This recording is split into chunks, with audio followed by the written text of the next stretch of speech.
Smart Listener, sesaat lagi kami hadirkan Smart Economic Horizon bersama ekonom senior Indonesia, Afiliani.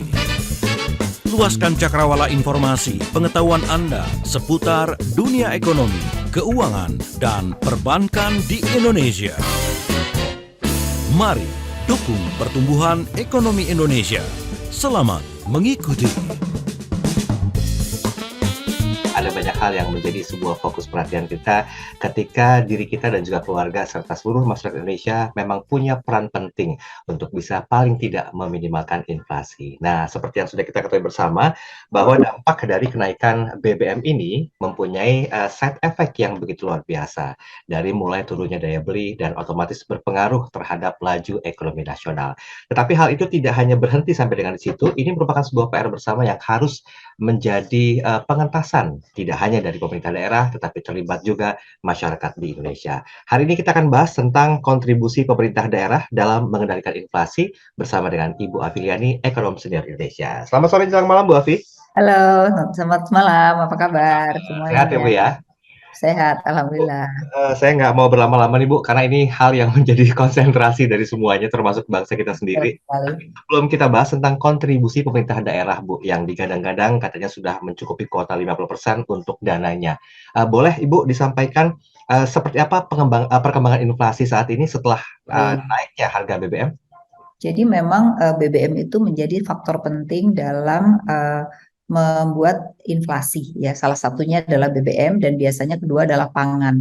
Nah, keduanya itu memang sedang punya masalah beberapa waktu belakangan ini ya. Kenapa? Yang pertama adalah persoalan supply shock di mana pangan itu terhambat untuk kita dapatkan dari luar karena kebanyakan kita masih tergantung dari impor pangan ya.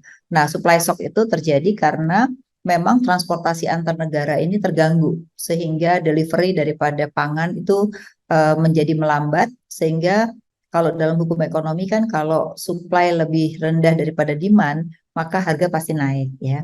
Nah, yang kedua adalah masalahnya adalah harga BBM naik ya. Kenapa harga BBM naik? Karena memang harga dunia meningkat akibat Rusia perang dengan Ukraina ini membuat supply daripada BBM-nya juga terhambat. Yang kedua adalah Rusia ini adalah eksportir terbesar ke Eropa. Oke. Nah, sehingga itu akan mempengaruhi juga harga minyak dunia ya. Sehingga yang rata-rata biasanya pada level 80 sampai dengan 90 bisa mencapai 115. Nah, ini yang menyebabkan kenapa BBM harus naik ya. Nah, banyak orang protes, apa kita nggak punya? Ya, memang kenyataannya kita punya minyak mentah, tapi minyak yang siap pakai kita nggak punya. Akhirnya kita memang tergantung pada import ya. Nah, kalau kita sendiri apakah dapat dari hasil ekspor minyak? Ada, di mana kita juga mengekspor minyak, tapi minyak mentah yang tidak bisa kita gunakan gitu. Nah, jadi dua faktor ini menjadi penyebab harga naik ya. Nah, yang kedua, memang ini juga dipicu oleh inflasi yang terjadi di negara maju, yaitu terutama adalah Amerika ya. Di mana Amerika karena inflasinya tadi gara-gara dua tinggi ya diikuti dengan kenaikan suku bunga gitu kan. Nah, itu juga akan melibatkan berbagai negara ikut-ikutan kan gitu. Nah, kita juga baru kemarin menaikkan suku bunga gitu ya. Nah, otomatis kalau inflasi tinggi itu mempengaruhi terhadap daya beli masyarakat karena gaji atau pendapatan masyarakat itu tidak otomatis naik. Apalagi kan ekonomi lagi lesu. Kalau ekonomi lagi lesu nggak mungkin perusahaan naikin gaji ya. Tapi di satu sisi pengeluaran naik kan gitu. Nah, otomatis kalau pengeluarannya naik tapi income-nya nggak naik, berarti kan daya belinya jadi turun gitu. Nah, lalu apa peran dari daerah ya? Tentu saja adalah kalau sekarang inflasi itu adalah urusan pusat. Nah, kalau urusan pusat sangat susah, di mana setiap daerah kebutuhan pokoknya tuh beda-beda gitu ya. Mungkin kalau Sumatera Barat kebutuhan cabai sama kelapa lebih banyak Ya. dibandingkan daerah lain, sehingga memang sebenarnya inflasi itu harusnya menjadi tugas pemerintah daerah. Nah, tinggal bagaimana pemerintah pusat itu memberikan entah itu dana, entah itu insentif seperti yang dilakukan kemarin ya. Untuk apa? Supaya daerah itu berlomba-lomba untuk bisa menekan inflasi. Nah, gimana caranya kan gitu ya. Nah, kalau pemerintah pusat kan hanya dengan bulog saja ya kan. dengan hanya beras dan tepung dan gula gitu. Padahal kebutuhan pokok yang seperti saya bilang tadi berbeda-beda. Nah, dengan adanya pemerintah daerah, di mana saya lihat kalau pemerintah daerahnya itu bagus ya, mereka itu berusaha untuk membantu rakyatnya agar inflasi ini bisa dikendalikan Mhm. gitu. Nah, satu adalah kalau yang dulu saya tahu di Jawa Timur itu dilakukannya adalah dengan cara dua. Yang pertama memperbaiki apa namanya mensubsidi delivery daripada bahan pokok. Jadi kalau bahan pokok di Surabaya lebih murah, tapi ke daerah kabupaten itu kan jadi lebih mahal kan. Ya, Nah ya. itu disubsidi untuk mendelivery kebutuhan pokoknya itu ke daerah-daerah, Mhm. sehingga itu bisa menyebabkan penurunan terhadap inflasi. Jadi apalagi kan kalau BBM lagi naik kan transportasi naik dong ya, Betul, itu betul. disubsidi. Nah itu jadi turun ya. Oke. Nah ada juga daerah yang eh, eh, Jawa Timur dua tadi membantu subsidi dari delivery. Yang kedua adalah gini, mereka itu selalu memantau di pasar Mhm. apakah sudah kelebihan barang apa enggak. Kalau kelebihan dia juga berusaha untuk membatasi. Kenapa? Supaya harga nggak jatuh banget gitu. Kalau harga jatuh sekali kan yang kena petaninya kan gitu. Betul. Mhm. Sehingga petaninya dirugikan karena si masyarakatnya daya belinya naik, petaninya daya belinya turun gitu Betul, karena betul. penghasilannya jadi turun. Nah, ini yang selalu dijaga. Makanya dulu Jawa Timur seringkali menolak import kan. Kenapa? Oke. Karena sedang panen, kenapa harus import gitu. Nah, yang tahu siapa? Pemerintah daerah gitu. Jadi itu cara yang kedua ya. Nah, cara lain yang bisa dilakukan juga adalah kemandirian pangan. Mhm. Jadi mereka itu melalui badan usaha milik daerahnya itu membeli apa barang-barang dari hasil pertaniannya nanti dikemas oleh badan usaha milik daerahnya lalu baru dijual gitu. Oke. Nah, itu juga bisa mengintervensi harga pasar, terutama adalah kebutuhan pokok. Biasanya tuh gula, beras ya, sama tepung terigu biasanya gitu. Ya. Nah, itu juga bisa dilakukan. Jadi sebenarnya bisa berbagai cara daerah melalui kepala daerahnya itu melakukan intervensi terhadap inflasi agar tidak terjadi apa inflasi yang melambung gitu. Itu Mhm. Mas. Oke, baik. Ini baru sekilas saja, Bu. Mungkin pertanyaan besarnya kalau bicara masalah dana untuk bisa melakukan sebuah bentuk subsidi terhadap daerah itu sendiri, apakah mungkin akan berlangsung lama atau, secara parsial saja mumpung masih ada inflasi atau setelah inflasi akan ditarik kembali atau bagaimana, Bu Afi? Jadi sangat tergantung pada posisi inflasi itu sendiri. Ketika inflasi sudah mulai meningkat, biasanya Mhm. diintervensi melalui berbagai hal ya. Ya. Jadi kalaupun subsidi juga subsidinya nggak langsung, tetapi lebih pada apa namanya menstabilisasi harga gitu. Nah dengan cara tadi, apakah membantu delivery barangnya dengan Mhm. membayar biaya transportasi itu bisa menurunkan. Mhm. Lalu yang kedua tadi dengan cara apa masyarakatnya itu diajak untuk menanam apa namanya tuh sayur-sayuran di rumahnya gitu ya. Nah, Itu juga ada yang kayak gitu gitu. oke. Terus yang ketiga tadi modelnya adalah keluar masuknya barang itu dipantau Pantau. sehingga nggak sembarangan import barang gitu. Nah, ini yang selalu harus dijaga ya. Nah, nanti sih ke depan menurut saya yang harus juga disosialisasikan sebagai masyarakat kita harus smart. Apa Mhm. itu artinya? Kalau misalnya kita kebiasaan makan daging, harga daging lagi mahal, cari protein yang lain gitu. Ya. Sehingga nanti harga daging akan turun. Nah, kalau di Indonesia ini perilakunya berbeda. Kalau harga makin naik, mereka makin beli lebih banyak gitu loh. Nah, ini kan balik ya. Harusnya Ya, kalau betul. harga naik, kita jangan beli. Kita beli yang lain, nanti harga akan turun sendiri gitu. Mhm, mhm. Baik, baik. Bu Afi, ini masih banyak hal yang ingin saya tanyakan, termasuk mungkin tentang, arahan dari Presiden Jokowi dalam menjaga stabilitas harga dan juga meningkatkan, ketahanan pangan ya. Di antaranya memperkuat identifikasi sumber tekanan inflasi di daerah, dengan yang seperti Ibu sampaikan tadi, pemanfaatan makro, mikro ekonomi serta, data detailnya. Nah, yang kedua menarik nih Bu Afi, tentang memperluas kerjasama antar daerah guna mengurangi, disparitas pasokan dan harga antar wilayah. Di antara dua ini, sebelum kita masuk ke poin berikutnya, mana yang kira-kira relevan dengan keadaan saat ini, Bu? Oke, mungkin yang perlu dilakukan yang juga pernah dilakukan oleh Jawa Timur adalah mereka kerjasama antar daerah. Karena di daerah kita itu penghasilnya kan beda-beda ya. Ya, Misalnya sapi, kita butuh makanan daging ya. Itu mhm, NTB menghasilkan cukup banyak produksi ternak sapi. ya, Jadi Jawa Timur ini dalam bulan-bulan tertentu ketika dia tidak punya suplai daging, dia sudah kerjasama dengan daerah NTB untuk mendapatkan suplai daging. Nah, jadi antar daerah sebenarnya bisa saling bekerja sama untuk mereka bisa memenuhi yang mana gitu. Nah, itu bisa saling memenuhi kebutuhan pangan. Jadi Ya, tidak harus yang namanya pangan itu disediakan oleh daerahnya sendiri, karena ya. belum tentu daerah itu cocok untuk pangan yang lain gitu kan. Ada yang butuh tropis, ada yang butuh daerah Mhm, dingin kan gitu. Nah, jadi yang harus dilakukan adalah pemerintah daerah harus bekerja sama dengan berbagai daerah mhm. untuk supply daripada produk. Nah, itu saya rasa jauh lebih penting dilakukan sehingga satu menguntungkan lain.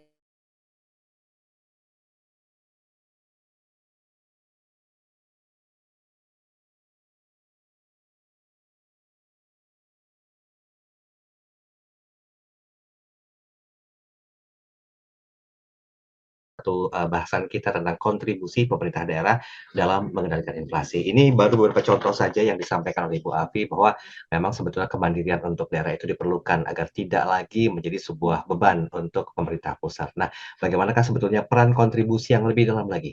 Nanti kita bahas di sesi yang berikutnya. Tetap bersama kami. Tetaplah bersama kami dalam perbincangan Smart Economic Horizon bersama ekonom senior Indonesia, Afiliani.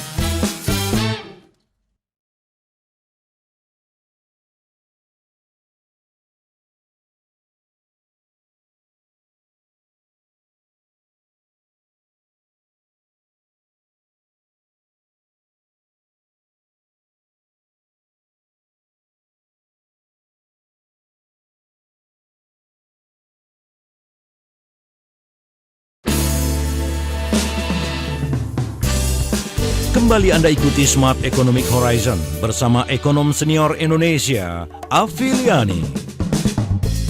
Ya, terima kasih Spreader Anda masih bersama kami dalam program Smart Economic Horizon bersama dengan Ibu Afiliani.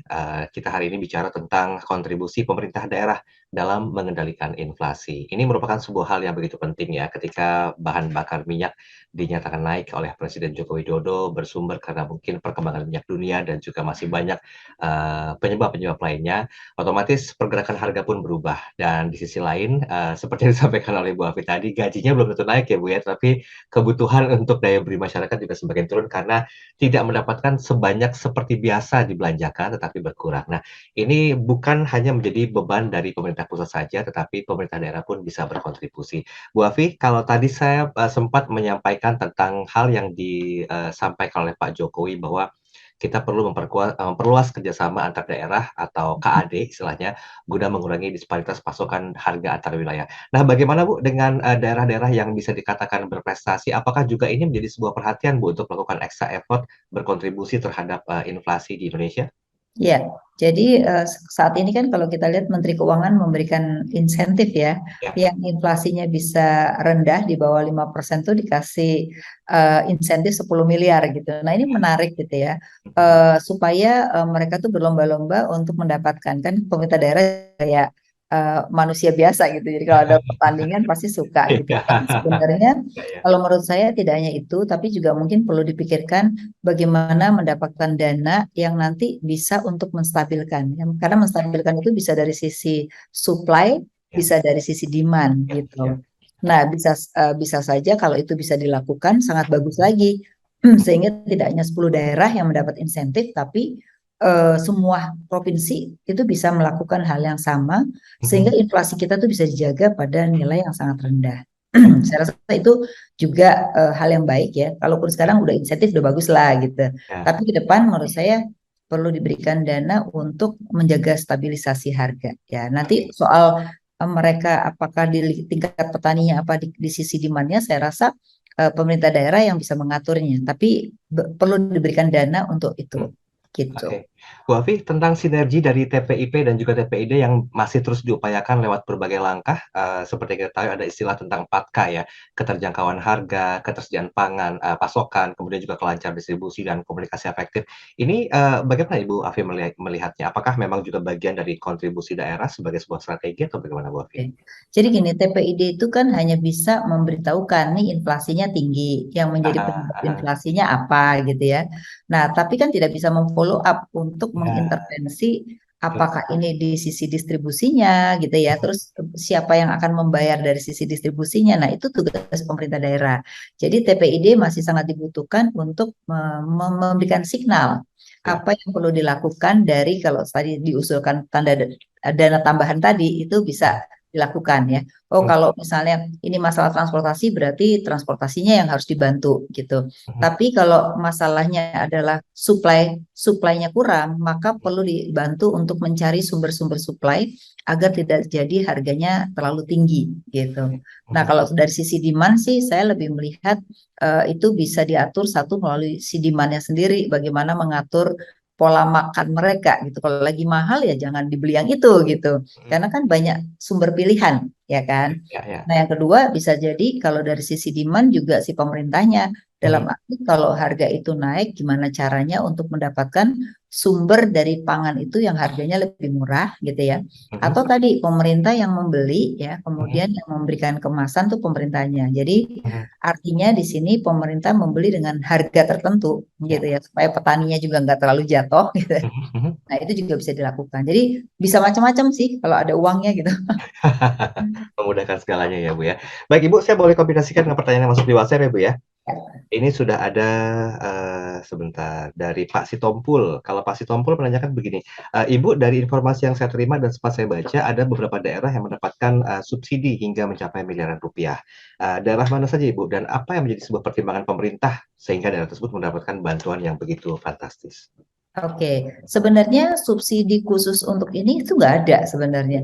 Tapi pemerintah lebih meminta dana desa Mhm, dimanfaatkan untuk stabilisasi harga ya. ya, Kemudian transfer ke daerah juga digunakan sementara ini untuk menstabilisasi harga. Jadi tergantung kepala daerah masing-masing, tapi petunjuk itu sebenarnya sudah ada dari pemerintah pusat. Nah, tinggal tergantung apakah itu untuk transportasinya, apakah itu untuk mengintervensi importnya. ya. Nah, itu diatur sendiri oleh pemerintah daerah Mhm, gitu. Tapi kalau dana khusus tadi itu belum ada. Jadi justru saya usulkan tadi itu supaya tetap ada gitu. Karena kan kita nggak tahu kadang-kadang inflasi itu tiba-tiba kan ya. Jadi kalau itu sudah dianggarkan mereka lebih pasti. Kalau sekarang itu kan hanya sementara dana transfer ke daerah dan juga dana desa itu dimanfaatkan untuk menjaga inflasi gitu. oke. Akankah menjadi sebuah beban dari pusat, Bu, untuk bisa, mendapatkan atau menggelontorkan dana sebanyak itu? Jika memang Ya, menurut saya gini, kalau misalnya itu jadi beban, tetapi itu memperbaiki struktur dari masyarakat kita, kemiskinan tetap tidak tinggi, kan akan mengurangi BLT, ya kan? Nah, oh, iya, iya. BLT pasti lebih besar dong daripada untuk menjaga pangan, Ya, gitu. ya, Karena menjaga pangan itu kan tidak dikasih uangnya langsung ke orangnya, tapi bagaimana menjaga harga kan gitu. ya. Nah, saya rasa itu akan jauh lebih rendah yang Mhm, dikeluarkan dibandingkan kalau ada orang miskin baru BLT-nya lebih tinggi gitu. mhm. Oke, baik. Ke pertanyaan berikutnya dari Ibu Santi. "Selamat malam Ibu Afi, saya memperhatikan kok tidak ada panic buying ya yang terjadi akibat inflasi gara-gara BBM naik. Nah, apakah ini bentuk komunikasi yang efektif dilakukan oleh pemerintah daerah, Bu? Paling tidak untuk menjaga inflasi?" Oke, jadi gini kan yang namanya inflasi itu sebenarnya kita sudah mengalami beberapa kali ya dulu tapi ya, tapi beberapa tahun belakangan sih kita memang inflasinya tetap bisa terjaga gitu. Nah, yang kedua karena semua orang itu aware terhadap masalah perang Rusia ya, kemudian walaupun orang nggak ngerti pun itu tahu gitu kalau ada itu jadi masalah gitu ya. Jadi memang informasinya itu sudah sampai kepada masyarakat tentang kenapa sih inflasi itu naik gitu. Sehingga mau tidak mau masyarakat itu memaklumi. Memang kredibilitas pemerintah itu sangat penting ya karena kalau masalah pemerintahnya dipercaya, kecenderungan orang itu walaupun merasa mengalami penurunan pendapatan atau penurunan kemampuan gitu ya, mereka cenderung tidak terlalu protes gitu. Mhm, Jadi mhm. memang penting satu menjaga kepercayaan masyarakat ya dan kredibilitas pemerintah. Mhm. Ibu kalau misalnya boleh disampaikan sedikit Bu sebelum kita break di sesi ini, apakah mungkin langkah-langkah yang dilakukan oleh pemerintah, khususnya pemerintah pusat bekerja sama dengan pemerintah daerah untuk bisa mengendalikan inflasi itu, sudah sangat tepat Bu? Karena di beberapa daerah juga sudah mulai terbiasa dengan adanya inflasi yang Ya, sepertinya baru-baru ini terjadi akibat, harga BBM naik. Bagaimana ya. pandangan Bu? Iya, memang saya rasa ini sangat masih tergantung pemerintah daerahnya ya, karena kalau dilihat dari 32 provinsi itu kan baru 10 yang inflasinya terjaga ya. Nah, ini adalah kalau kita lihat kenapa kok dia bisa rendah? Ternyata satu demi satu kalau kita lihat dari pemerintah daerah itu melakukan action. Nah, actionnya di mana beda-beda gitu ya. Tapi intinya mereka tujuannya adalah menurunkan inflasi gitu. Tapi kan kalau itu tidak menjadi suatu indikator, akhirnya ya tergantung pemerintah daerah. Kalau pemerintahnya bagus, ya dia bisa mengendalikan inflasi. Kalau enggak, ya membiarkan aja inflasi tinggi gitu. Nah, ini saya rasa ke depan perlu ada apa namanya policy yang dianggap apabila inflasi sudah mulai misalnya di atas 5% gitu ya, maka pemerintah melakukan apa? Misalnya pemerintah pusat misalnya memberikan dana on top untuk menjaga inflasi misalnya. Jadi itu dananya bisa lebih besar. Karena kalau sekarang kan menggunakan dana yang sebenarnya bukan untuk inflasi gitu. Iya, iya, iya. Gitu Oke, sih. kalau gitu kita break sebentar ya, Bu. Nanti mohon izin untuk menyampaikan tentang sisi kebijakan yang perlu dilakukan oleh pemerintah pusat kepada pemerintah daerah agar inflasi ini bisa terkendali. Baik, Spesialis, kami masih tunggu pertanyaan Anda. Silakan di 0812 11 12 959 dan kami juga live audio visual di kanal YouTube Smart FM. Jangan lupa like, comment, share, dan subscribe untuk terus mendukung program-program kami tayangkan di kanal YouTube Smart FM. Kami akan segera kembali.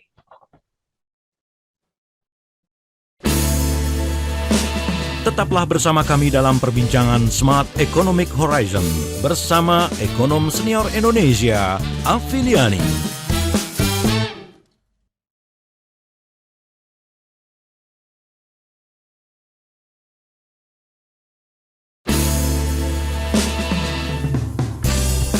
Kembali Anda ikuti Smart Economic Horizon bersama ekonom senior Indonesia, Afiliani. Kita sudah sampai di sesi yang ketiga, Spesialis, dalam program Smart Economic Horizon bersama dengan Ibu Afiliani, ekonom senior Indonesia, dan kita masih terus membahas tentang kontribusi pemerintah dalam pengendalian inflasi. Nah, mungkin bagi Anda yang baru bergabung, perlu menyadari bahwa inflasi ini masih terus terjadi di Indonesia akibat mungkin kenaikan dari harga BBM dan juga masih banyak hal-hal yang dipertimbangkan. Tetapi mungkin boleh sedikit Bu Afi, di sesi ini kita fokus masalah kebijakan-kebijakan pemerintah, kebijakan seperti apa yang sekiranya ini mampu mengendalikan laju inflasi. Silakan Bu.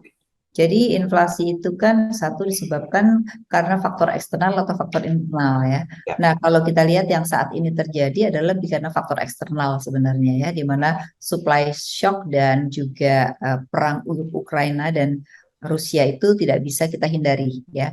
Nah, akibat eksternal berdampak kepada kita kan gitu ya. Ya. Maka sebenarnya di dalam kita sendiri kan tidak bisa tergantung terus kepada import ya, maka sebenarnya kemandirian pangan itu harus dilakukan. Maka kebijakan yang perlu dilakukan adalah tadi yang saya katakan bisa kerjasama antar daerah.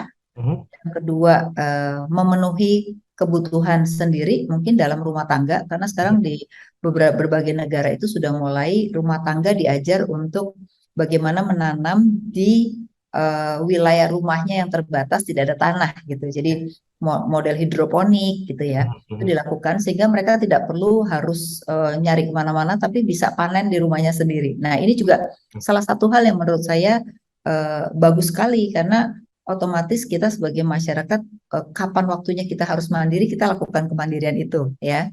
Nah jadi berbagai cara bisa dilakukan ya.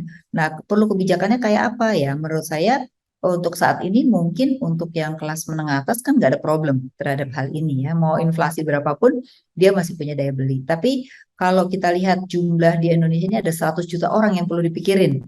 Kemandirian pangannya itu agak berat karena dengan penurunan daya beli otomatis mereka bisa jadi kurang gizi dan lain-lain ya. Nah ini yang perlu dilakukan. Nah gimana caranya?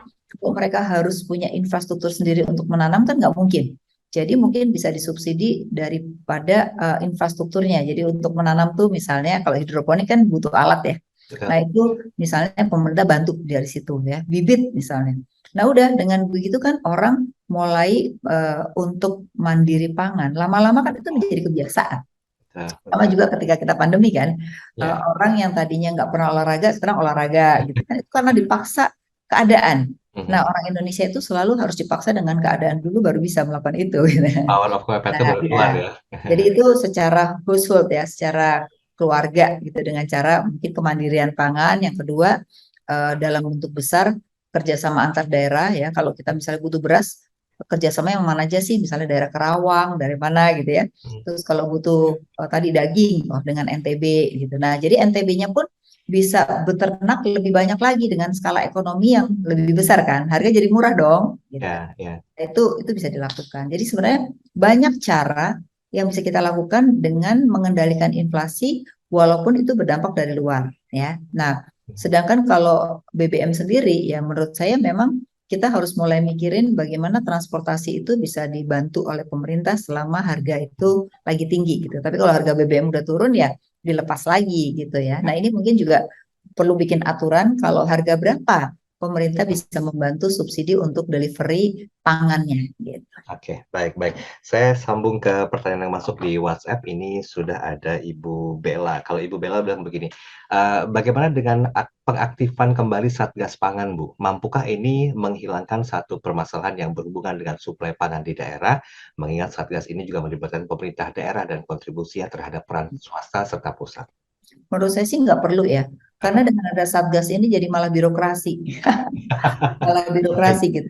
Tidak mengencourage masyarakat untuk mandiri sendiri gitu ya. Dan juga tanggung jawab itu kan ada di pemerintah daerah ya. Nah, pemerintah daerah sendiri harus kreatif gitu. Mereka yang lebih tahu gitu. Tapi kalau ada Satgas tuh, Satgas kan dari berbagai departemen yang belum tentu ngerti masalahnya kan gitu. Jadi saya lebih tidak sepakat dengan Satgas, tapi justru mengencourage masyarakat untuk kemandirian pangan sendiri. Yang kedua, pemerintah daerah sendiri yang perlu memikirkan strategi-strategi apa untuk menstabilisasi. Jadi modelnya ada beda-beda, nggak bisa seragam juga gitu ya. Jadi memang di Indonesia ini nggak bisa satu untuk semua gitu, karena dengan kebutuhan yang berbeda-beda, dengan lingkungan yang berbeda-beda, itu juga harusnya dibiarkan masing-masing. Yang penting secara governance kita bisa memahami bahwa setiap daerah itu melakukan hal yang berbeda-beda untuk tujuan satu, mengendalikan inflasi gitu. Oke, tapi mungkin apakah ini lebih identik ke pemerintah daerah atau maksud saya masing-masing daerah juga bisa menggunakan Satgas Pangan tidak hanya dari pemerintah pusat, solutif nggak kira-kira dengan cara ini? Bisa dong, sangat mungkin ya. Dulu waktu zamannya Jawa Timur di bawah Pak Soekarwo, itu tanpa ada bantuan dari pemerintah pusat yang dilakukan melalui APBD-nya. Bagaimana transportasi itu dibantu ya untuk mendeliver ke daerah-daerah remote supaya harganya itu sama dengan di Surabaya misalnya. Itu dilakukan. Terus bagaimana dia bisa menolak impor karena panennya lagi besar gitu ya. Nah, itulah tugas pemerintah daerah, selalu menyeimbangkan demand dan supply sehingga dia bisa terjaga. Oke, baik. Saya coba lihat dulu pertanyaan yang sudah masuk. Ini ada beberapa, sebentar, tadi sudah ada Ibu Feti. Kalau Ibu Feti menanyakan begini, Ibu, hanya gara-gara kenaikan harga BBM yang tidak sepadan, ternyata banyak sekali kontribusi yang, bisa dinilai negatif ya, dengan adanya kenaikan harga bahan pokok berupa makanan, minuman, dan juga transportasi. Padahal di sisi lain, Pertamax juga sudah mengalami penurunan harga yang cukup lumayan ketimbang itu. Nah, yang ingin saya tanyakan, kira-kira apakah mungkin juga bentuk subsidi pemerintah daerah ini bisa dimaksimalkan, Bu? Dan berapa lama biasanya idealnya melakukan segala bentuk bantuan-bantuan sosial yang sifatnya subsidi kepada masyarakat Indonesia? Sebenarnya BBM itu harganya itu kalau dalam keputusan pemerintah ya harusnya sudah tidak disubsidi. Jadi kalau harga BBM dunia lagi turun ya harga turun, kalau lagi naik naik. Nah, sehingga di sini juga pemerintah bisa mengatur ketika harga sudah kembali normal ya nggak perlu disubsidi gitu. Tapi ketika harga sudah ditentukan pada tingkat tertentu karena inflasinya jadi tinggi, maka disitulah adanya bantuan gitu. Jadi memang bantuan itu nggak boleh selamanya, tapi harus dibuat asumsi. Asumsinya adalah satu tergantung dari harga BBM dunia ya. Jadi memang di dalam keputusan pemerintah di masa lalu sebenarnya BBM itu udah nggak ada subsidi sebenarnya. Gitu. Tapi kan kemarin karena kenaikan cukup tinggi, sempat subsidi itu diberikan kan, tapi akhirnya jebol sampai 500 triliun, bahkan 600 triliun gitu. Nah, akibatnya pemerintah udah nggak sanggup lagi dong kalau melebihi itu, maka dinaikkan gitu. Jadi menurut saya kembalikan aja kepada keputusan awal di mana harga itu akan naik turun sesuai dengan harga BBM dunia kan gitu. Nah, tinggal pemerintah membantu dari sisi bagaimana menstabilisasi melalui pemerintah daerah gitu. Gitu. Itu yang yang langsung kepada pangannya ya. Tapi Ya, kan kalau ya, sekarang ini masih pada level BLT. Jadi ya, betul. membantu orang miskin Heeh. supaya daya belinya nggak turun gitu. Mhm. Tapi idealnya efektif berapa lama Bu kira-kira pemaksimalan BLT ini? Ya itu tadi sangat tergantung pada kondisi harga-harga.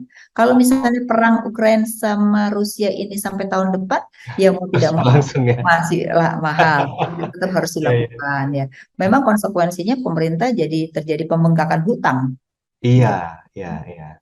Dan ini menjadi PR lagi besar ke depannya, Ibu, ya. Aduh. Oke, baik, baik. Ini cukup banyak komentar yang masuk, Ibu. Saya coba bahas satu persatu saja. Yang pertama dari 0812 1941 32 sekian sekian. Selamat malam Bu Afi. Tema dan bahasan yang sangat menarik. Tapi saya coba memahami tentang apa yang perlu dilakukan oleh pemerintah pusat. Apakah mungkin juga pemerintah daerah mampu secara independen Bu untuk mengendalikan inflasi di daerahnya? Otomatis ini kalau sukses kan bisa menjadi sebuah benchmark bagi daerah-daerah lainnya. Nah, apa peran pemerintah daerah, Bu, yang perlu dilakukan agar bisa menjadi sebuah benchmark dan paling tidak mengurangi beban pemerintah pusat untuk kemandirian dari ekonomi di setiap daerah? Iya. Jadi semua itu sangat bergantung pada database yang dimiliki pemerintah daerah ya. Mhm, Pemerintah daerah itu kalau punya database yang bagus itu bisa berbuat kebijakan apapun yang tepat sasaran gitu. Nah, mhm, masalahnya di kita ini database tentang penduduk aja masih belum bagus gitu. Sehingga ketika ada masalah inflasi, penduduk itu naik berapa persen yang miskin itu nggak pernah ketahuan gitu. Sehingga akhirnya bingung-bingung cari data kemana-mana gitu. Jadi satu yang harus dilakukan pemerintah daerah adalah memperbaiki database, terutama adalah dia bisa melihat orang yang miskin dan hampir miskin itu berapa banyak. mhm. Biasanya kalau dalam kondisi inflasi, orang hampir miskin bisa jatuh miskin, kan gitu Iya, ya. iya, Sehingga pemerintah tahu persis, kalaupun ada bantuan BLT atau bantuan apa namanya bahan pokok gitu ya, mhm, mhm, itu langsung tahu mana yang diberikan. Karena oke, eh, pemberiannya itu harus cepat. Kalau mhm, sekarang ini kita ribut data udah 3 bulan, padahal harga udah keburu naik kan jadi terlambat gitu ya. iya, iya. Nah itu, jadi setelah database baru kebijakan itu tidak harus selamanya sama, bisa berubah-ubah tergantung pada Mhm. situasi dan kondisi gitu. Oke, jadi tanpa disadari juga sebenarnya PR pemerintah daerah ini banyak juga ya, Bu, ya? Benar. Untuk bisa meminimalkan paling tidak mengendalikan laju inflasi. Baik Bu Afi, kita break sebentar, tinggal satu sesi yang akan kita lalui dan komentarnya masih kami tunggu di 0812 11 12 959. Kami akan segera kembali. Tetaplah bersama kami dalam perbincangan Smart Economic Horizon bersama ekonom senior Indonesia, Afiliani.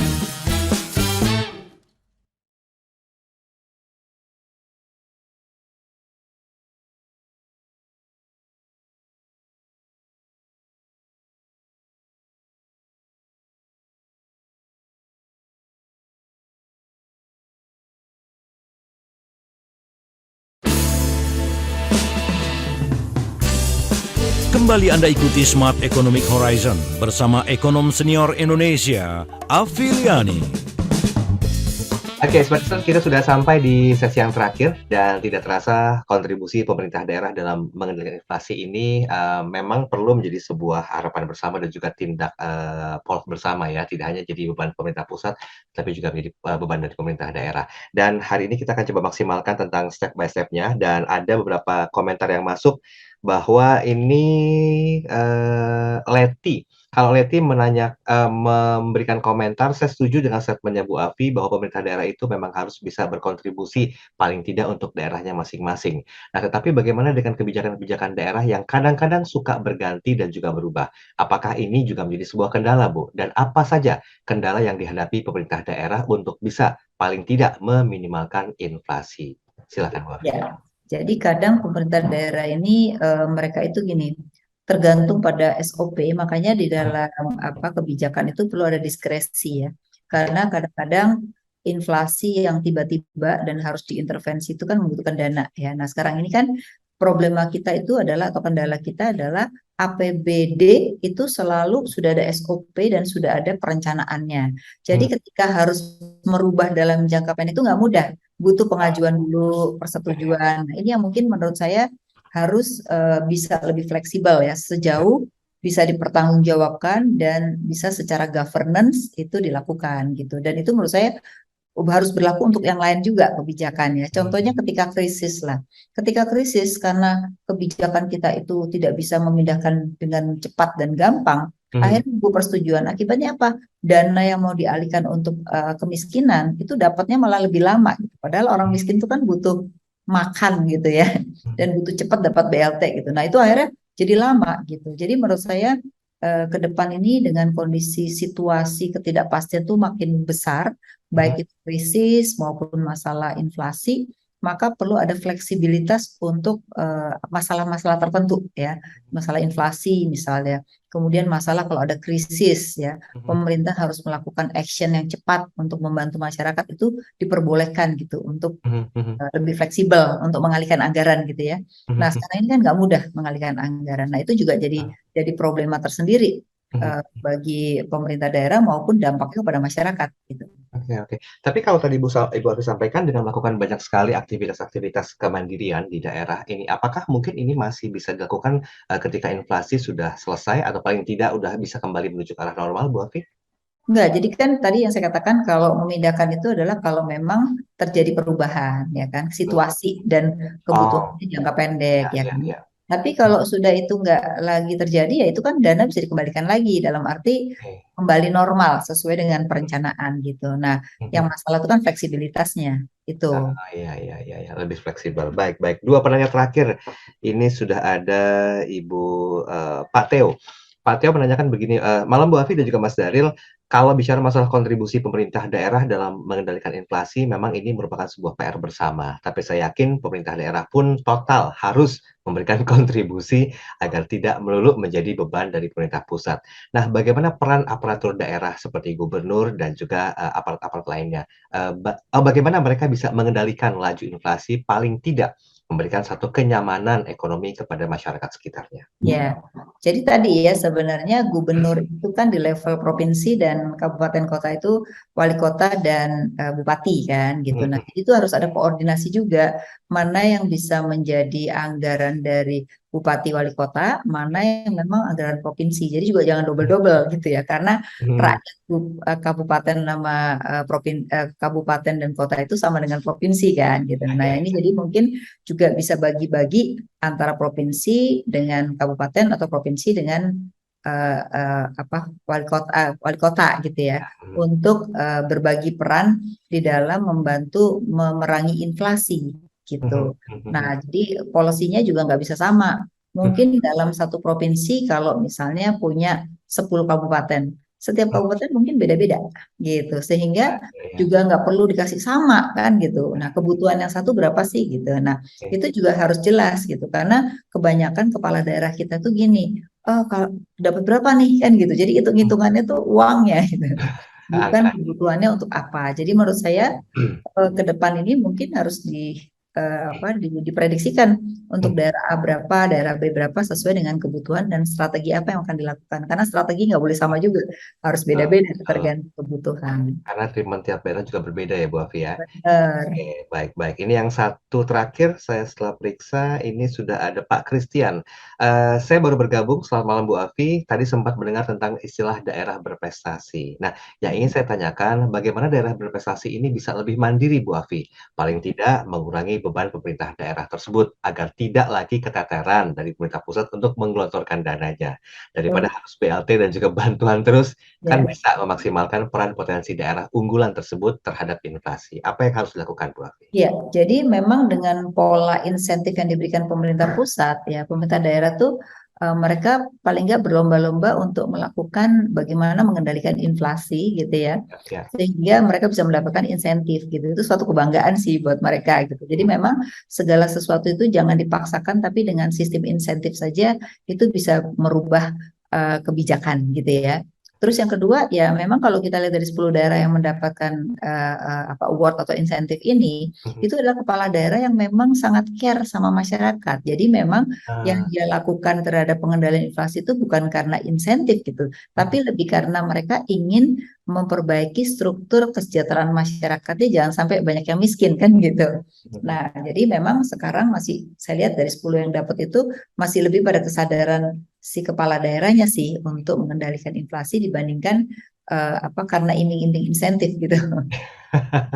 Oke, baik Ibu, ini kita tinggal hitungan menit Bu. Mungkin banyak hal yang tadi sudah Ibu Afi sampaikan, tapi boleh kita ambil konklusi dari perbincangan ini agar kita punya satu pemahaman yang lebih spesifik dan detail ya tentang kontribusi pemerintah daerah dalam mengendalikan inflasi. Silakan Bu Afi. Jadi kontribusi pemerintah daerah dalam mengendalikan inflasi itu sangat diperlukan ya, karena kalau pemerintah pusat itu tidak akan mungkin bisa mengendalikan inflasi secara keseluruhan karena tidak ada atau tidak memahami bagaimana daerah masing-masing. Maka kenapa harus kontribusinya di pemerintah daerah ya. Lalu yang kedua juga pemerintah pusat tidak boleh kebijakan itu satu untuk semua. Setiap daerah kebutuhan pokoknya beda-beda, masalah inflasinya juga beda-beda, sehingga biarlah kepala daerah itu memanfaatkan keputusannya sesuai dengan daerah masing-masing. Yang penting adalah secara governance ya, dalam proses keputusan agar tidak terjadi korupsi, agar tidak terjadi penyimpangan gitu ya. Nah yang ketiga yang menurut saya harus dilakukan juga masyarakatnya nih. Masyarakatnya sendiri juga kalau dalam kondisi inflasi harus smart dalam berbelanja ya. Jadi ketika harga mahal jangan justru kita rebutan harga yang mahal itu, gantilah. Misalnya kalau harga daging lagi mahal, kita beli aja ikan. Kan sama-sama protein, yang penting adalah manfaat. Pasti harga daging itu akan jatuh lagi gitu, akan murah. Kenapa? Karena orang akan berganti ke ikan. Sehingga ketika nanti harganya murah lagi, orang baru bisa pindah ke daging lagi gitu. Jadi kita sebagai demand jangan justru terpengaruh dengan harga yang naik. Justru kita harus menghindari kalau harga naik supaya nanti akhirnya dia akan turun harganya gitu. Nah itu yang saya rasa belum banyak orang memahami tentang itu gitu. Justru kalau harga mau naik dia malah borong. Nah kalau borong kan berarti demand-nya lebih tinggi dari supply, harganya naik lagi ya. Gitu. Nah itu juga dibutuhkan kepiawaian sendiri dari masyarakat untuk menekan harga dengan cara itu. Oke, baik. Jadi sebetulnya tidak hanya pemerintah daerah saja yang punya peran mutlak ya, tapi mungkin bagian dari warga pemerintah daerah tersebut juga memberikan kontribusi untuk mendukung peran pemerintah tersebut. Baik, Bu Afiliani, terima kasih waktunya malam hari ini. Sama-sama. Ini edukasi yang sangat mumpuni dan juga pasti menjadi sebuah pemahaman yang komprehensif tentang langkah-langkah pemerintah daerah untuk bisa turut andil meminimalkan inflasi. Bu Afi, sampai ketemu di pekan depan. Terima kasih Mas Daniel. Dan terima kasih untuk Anda Smart Listeners yang sudah bergabung bersama dengan kami. Nantikan program Smart Economic Horizon bersama dengan Ibu Afiliani pekan depan dengan tema dan bahasan yang berbeda. Saya Daniel Adam, selamat malam, sampai jumpa. Baru saja Anda ikuti Smart Economic Horizon bersama ekonom senior Indonesia, Afiliani. Mari dukung pertumbuhan ekonomi Indonesia. Terima kasih dan sampai jumpa.